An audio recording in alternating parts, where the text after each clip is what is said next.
তামিরুল মিল্লাত কামিল মাদ্রাসা মাঠে চলছে জামাত ইসলামীর কর্মী সমাবেশ। সেখানে আছে সহকর্মী এইচ.এম. ইমরান, সরাসরি যুক্ত হচ্ছি তার সঙ্গে। ইমরান, ইতিমধ্যেই সমাবেশ শুরু হয়েছে কিনা জানাবেন, এবং সমাবেশে কারা প্রধান অতিথি হিসেবে রয়েছেন, বক্তারা কি বলছেন, সার্বিকভাবে পরিস্থিতি বলবেন। গাজীপুরের টঙ্গীর যে তামিরুল মিল্লাত কামিল মাদ্রাসা, সেখানে টঙ্গী পূর্ব এবং পশ্চিমের নেতাকর্মীদের নিয়ে এই জামাত ইসলামের কর্মী সম্মেলন। সেখানে এই অঞ্চলের যে সকল কর্মীরা রয়েছেন তারা এখানে এসেছেন, সকাল থেকেই তারা আসতে শুরু করেন। ইতিমধ্যেই এই যে সম্মেলন সেটি কিন্তু সকালেই শুরু হয়েছে। এখানে বিভিন্ন বক্তারা এসেছেন, বিশেষ করে এখানকার যে এই কর্মী সম্মেলনের প্রধান অতিথি জামাত ইসলামের সেক্রেটারি জেনারেল মিয়া গোলাম পরোয়ার, তিনি মঞ্চে উপস্থিত রয়েছেন। কিছুক্ষণের মধ্যেই তিনি এখানে বক্তব্য রাখবেন। এর আগে আমরা দেখেছি যে ছাত্র শিবির সহ বিভিন্ন এই জামাত ইসলামের যে সকল অঙ্গ সংগঠনের নেতৃবৃন্দ তারাও কিন্তু এখানে এসেছেন এবং তারা বক্তব্য রেখেছেন। এখানে মূলত এই নতুন নেতৃত্ব, এই টঙ্গী যে জামাত ইসলামের যে নতুন নেতৃত্ব সেটি কিন্তু এই আজকে কর্মী সম্মেলনের মাধ্যমে শুরু হয়। প্রতি বছরই জামাত ইসলামী এই কর্মী সম্মেলন আয়োজন করে থাকেন।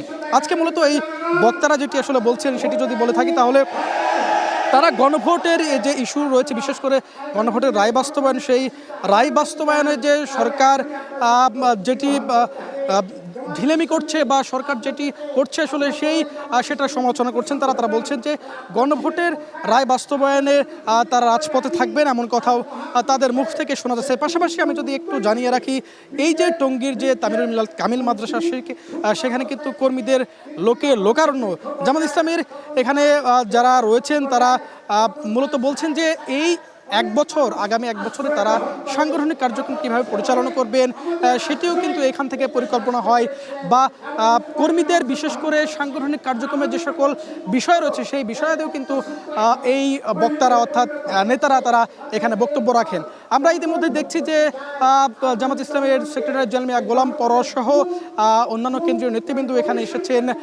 তারা বলছেন যে গণভোটের রায় বাস্তবায়নের যে সকল বিষয় রয়েছে সেই বিষয়ে এই কর্মীদের তারাও আহ্বান করছেন তারা যেন রাজপথে থাকেন এবং গণভোট রায় বাস্তবায়নের যে আন্দোলন, সেই আন্দোলনে তারাও ভূমিকা রাখেন। আমরা এখানে দেখছিলাম যে এখানকার যে সকল নেতারা রয়েছেন তারা এখানে বিশেষ করে তারা বলছিলেন যে বিগত সরকারের আমলে, অর্থাৎ আওয়ামী সরকারের আমলে তারা এইরকম কোনো জনসম্মুখে সমাবেশ করতে পারেনি, সেই উদ্বেগের কথাও তারা জানাচ্ছিলেন। পাশাপাশি তাদের যে নেতাদেরকে বিভিন্নভাবে ফাঁসি দেওয়া হয়েছে, সেই ফাঁসির সমালোচনা তারা করছেন। তারা বলছেন তাদের উপর যে অন্যায় জুলুম নির্যাতন শিকার হয়েছেন সেই কথাও তারা এই কর্মী সম্মেলনে উল্লেখ করছিলেন।